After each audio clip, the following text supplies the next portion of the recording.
Yolumuz ayrı, küçələr soyuq amma ürəyim yanır. Hər kəs özünü bu şəhərdə kral sanır, amma mən susanda hamı dayanır. Mənim sözlərimdən saxtalar utanır. Yolum tikanlı, ayağım yalın, gələcək mənimdir, mənə inanmayın. Mən öz qədərimi özüm yazıram, siz yatanda mən zirvə qazıram. Bizim yolumuz ayrı, səninki başqa.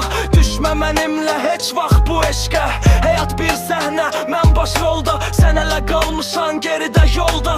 İşimiz raptir, sözümüz güllə. Yalan danışma, o acı dillə.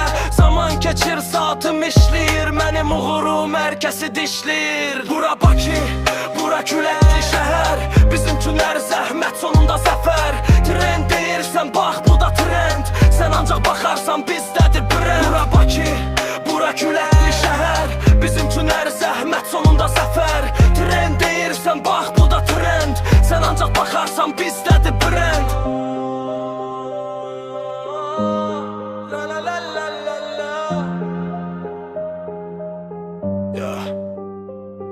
Bizim yolumuz ayrı, səninki başqa.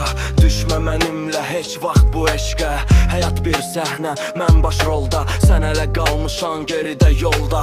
İşimiz raptir, sözümüz güllə. Yalan danışma, o acı dillə. Zaman keçir, saatım işləyir, mənim uğurum hər kəsi dişləyir. Bura Bakı, bura küləkli şəhər, bizim üçün hər zəhmət sonunda zəfər. Trend deyirsən, bax bu da trend, sən ancaq baxarsan bizdə